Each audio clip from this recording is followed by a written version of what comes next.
নদী আমরা প্রত্যেকে দেখেছি, কখনো নৌকো করে নদীতে যাওয়া আর গরমকালে নদীর তীরে দাঁড়িয়ে ঠান্ডা হাওয়া খাওয়া কারই না ভালো লাগে।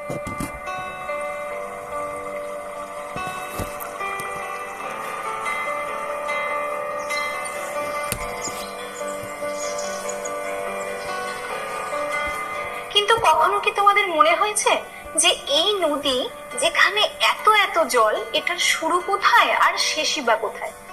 প্রথমত আমরা এটা বুঝতে পারছি যে নদী হলো একটা বিপুল পরিমাণের জলধারা। এবার প্রশ্ন হলো, এই জলধারা এলো কোথা থেকে? এই জলধারা এলো একটা উচ্চভূমি থেকে। উচ্চভূমি মানে পাহাড়, পর্বত বা মালভূমি।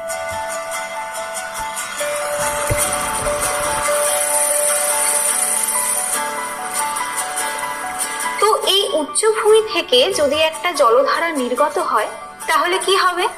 নদী উঁচু ঢাল থেকে নিচু ঢালের দিকে বয়ে যাবে।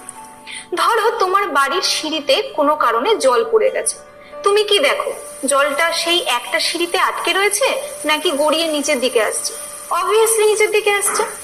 নদীর ক্ষেত্রেও ঠিক একই জিনিস ঘটে।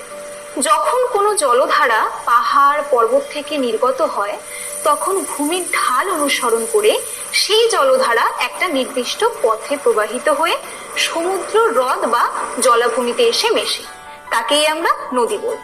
নেক্সট প্রশ্ন হলো যে এত জল এলো কোত্থেকে? নদীর জলের সাপ্লাই দুভাবে হতে পারে। মেনলি যা হয় যে সেই পাহাড়ে কোনো হিমবাহ বা বরফের স্তূপ রয়েছে যা গলে গিয়ে জল সরবরাহ করছে, আর হতে পারে যে নদীটা বৃষ্টির জলে পুষ্ট।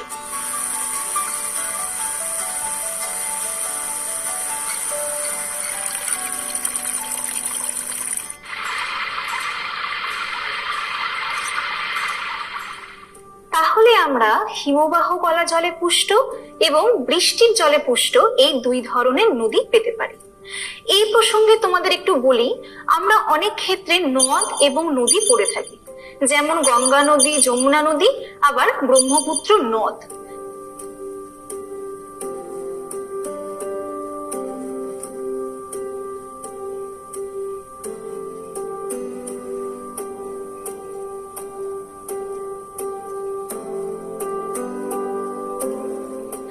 আমাদের মনে হতে পারে যে এদের কি উৎপত্তিগত দিক থেকে কোনো পার্থক্য রয়েছে নাকি আরো অন্যান্য কোনো বৈশিষ্ট্যগত দিক থেকে কোনো পার্থক্য রয়েছে।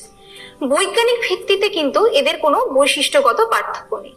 আমরা জেন্ডার বা লিঙ্গ পড়েছি, সেক্ষেত্রে মাস্কিউলিন জেন্ডার বা পুংলিঙ্গ এবং ফেমিনিন জেন্ডার বা স্ত্রীলিঙ্গ জেনেছি। নদ নদীর ক্ষেত্রেও আমরা সাধারণত এই নিয়ম অনুসরণ করে থাকি। স্ত্রী জ্ঞাপক শব্দ থাকলে তা নদী এবং পুরুষ জ্ঞাপক শব্দ থাকলে তা নদ হিসেবে বিবেচিত হয়। যদিও এই পার্থক্য আমরা বাংলা ভাষায় লক্ষ্য করলেও ইংলিশে এই পার্থক্য নেই, কারণ আমরা ইংলিশে নদ নদী দুটোকেই রিভার বলে জেনে থাকি। এবার আসি নদী কিভাবে জলচক্রের অংশ হিসেবে কাজ করছে। এর উত্তর জানতে হলে স্বাভাবিকভাবেই আমাদের প্রথমেই জানতে হবে যে জলচক্র কি। এই যে আমাদের চারপাশে ভূপৃষ্ঠে যে জলের ভান্ডার রয়েছে যাকে আমরা বায়ুমণ্ডল বলি, যেমন সমুদ্র, নদ নদী, হ্রদ, জলাশয় প্রভৃতি, এগুলো থেকে জল সূর্যের তাপে বাষ্পীভূত হয়, মানে গ্যাসে পরিণত হয় এবং তার জলীয় বাষ্প রূপে বায়ুমণ্ডলে যায়। সেই জলীয় বাষ্প ওপরে ওঠার সাথে সাথে ঠান্ডা হয় বলে ঘনীভূত হয়ে আবার জলকণায় পরিণত হয়, মানে জল বাষ্পীভূত হয়ে গ্যাসে পরিণত হলো, তারপর জলীয় বাষ্প রূপে ওপরে গিয়ে ঘনীভবন প্রক্রিয়ায় আবার জলকণায় পরিণত হলো। এরপর কি হয়, এই জলকণাগুলো ধুলোর সাথে মিশে মেঘ তৈরি করে, আর এই মেঘ যখন খুব ভারী হয়ে যায় তখন বৃষ্টিপাত। এই যে জলাশয় থেকে জল বাষ্পীভূত হয়ে বায়ুমণ্ডলে গেল এবং পুনরায় বৃষ্টিপাত রূপে পৃথিবীতে ফিরে এলো, এই যে একটা সাইকেলের মতো ঘটনা ঘটছে, একেই আমরা জলচক্র বলবো। এক্ষেত্রে আমি শুধু বৃষ্টিপাত বলছি, কিন্তু বৃষ্টিপাতের পাশাপাশি তুষারপাতও হয়, মানে বরফ পড়ে। তাহলে আমরা দেখলাম বৃষ্টিপাত বা তুষারপাত থেকে জল বা বরফ ভূপৃষ্ঠে পড়ছে। এই জলের কিছু অংশ ভূগর্ভে প্রবেশ করে, অর্থাৎ মাটির নিচে চলে যায়, কিছুটা আবার বাষ্পীভূত হয়, আর বাকি জল ভূপৃষ্ঠের উপর নদী, সমুদ্র এবং বাকি জলাশয় হিসেবে প্রবাহিত। তাহলে তোমরাই বলো, যদি নদীর জল শুকিয়ে যায়, নদীতে জল না থাকে, তাহলে বাষ্পীভবন কি করে হবে? জলীয় বাষ্পই বা কোথা থেকে আসবে? আর মেঘ থেকে বৃষ্টি বা কি করে হবে? তার মানে নদী না থাকলে সম্পূর্ণ জলচক্রে ব্যাঘাত ঘটবে। এই সব সম্মিলিত কারণের জন্য নদীকে জলচক্রের খুব গুরুত্বপূর্ণ অংশ হিসেবে বিবেচনা করা। এবারে আসা যাক নদীর শ্রেণীবিভাগে। যেহেতু তোমাদের সিলেবাসে নদীর শ্রেণীবিভাগ সেই অর্থে নেই, তাই শুধুমাত্র সম্পর্কের ভিত্তিতে নদীর শ্রেণীবিভাগ আমরা করব। সম্পর্কের ভিত্তিতে আমরা নদীকে 3টে ভাগে ভাগ করতে পারি: প্রধান নদী, উপনদী ও শাখা নদী। এই প্রধান নদী অনেকটা ক্লাসের টিচারের মতো। ক্লাসে যেমন টিচার আমাদের যা বলেন আমরা তাই মেনে চলি, মানে টিচার হলেন মেন, তেমনি নদীর ক্ষেত্রে প্রধান নদী ঠিক এই রকম। অর্থাৎ এটা হলো মেন রিভার, যা নদী অববাহিকায় প্রধান ঢাল বরাবর বয়ে যায় এবং অন্যান্য ছোট ছোট নদী সেখানে জল বয়ে নিয়ে আসে এবং সেই জল এই প্রধান নদী মোহনা পর্যন্ত বয়ে নিয়ে যায়। আর মোহনা মানে নদীর শেষ, যেখানে নদী গিয়ে সাগরে মিশছে। উদাহরণ হিসেবে গঙ্গা নদী বলতে পারি, যা হলো প্রধান নদী।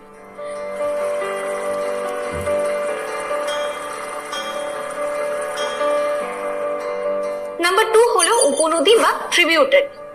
যে নদীগুলো অপ্রধান ঢাল বরাবর মানে আশেপাশের উচ্চভূমি থেকে এসে প্রধান নদীতে যোগ দেয় তাকে উপনদী বলে। আর প্রধান নদীতে এই নদীগুলো জল উপহার দেয় বা ট্রিবিউট দেয়, তাই এরা ট্রিবিউটারি। যেমন গঙ্গা নদীর একটা উপনদী হলো যমুনা।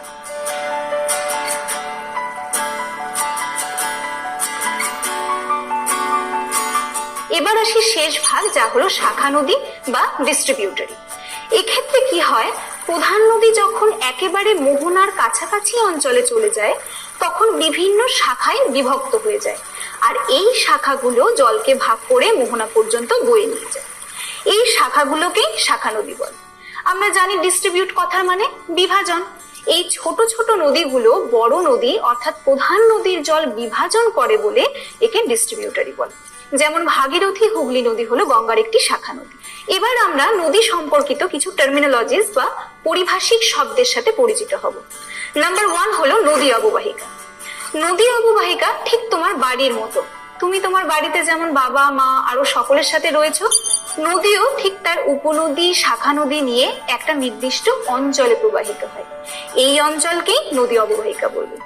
যেমন দেখো, গঙ্গা নদী উত্তর ও পূর্ব ভারতে যেসব অঞ্চলের ওপর দিয়ে তার উপনদী ও শাখা নদী নিয়ে বয়ে গেছে তা হলো গঙ্গা নদীর অববাহিকা।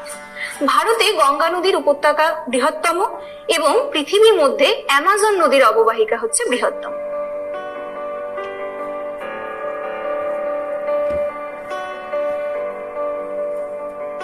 নাম্বার 2 হলো ধারণ অববাহিকা। ধারণ অববাহিকাও এই নদীর পরিবারের মতোই, কিন্তু এখানে শুধু অঞ্চলটা আলাদা। আমরা নদী অববাহিকাতে যেমন দেখলাম নদী যে যে অঞ্চলের মধ্যে দিয়ে বয়ে গেছে তাকে কনসিডার করা হচ্ছে, কিন্তু ধারণ অববাহিকাতে আমরা নদীর উৎস অঞ্চলকে অর্থাৎ নদী যেখানে শুরু সেই অঞ্চলকে কনসিডার করব।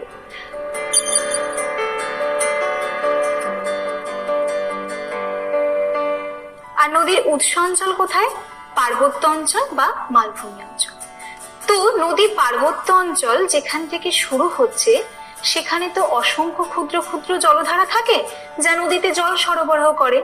এই যে প্রধান নদী বা উপনদী সমূহে একটা নির্দিষ্ট অঞ্চল থেকে জল এসে পড়ছে, একেই আমরা ধারণ অববাহিকা বলবো।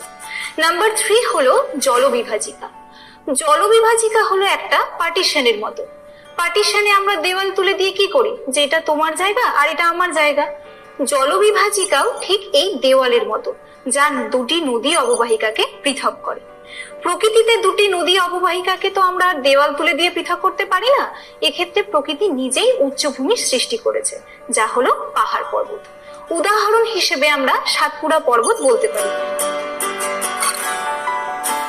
যা নর্মদা ও তাপি নদীর মাঝে জলবিভাজিকা রূপে রয়েছে। এক্ষেত্রে তোমাদের মনে রাখতে হবে যে এশিয়া মহাদেশের মধ্যভাগে অবস্থিত উচ্চ পার্বত্য অঞ্চল হলো পৃথিবীর সবথেকে বড় জলবিভাজিকা। তাহলে আজকের ক্লাসের পর তোমাদের কাছে নিশ্চয়ই এটা পরিষ্কার যে নদী কি এবং নদী সম্পর্কিত ছোট ছোট কনসেপ্টও আশা করি ক্লিয়ার করতে পেরেছি।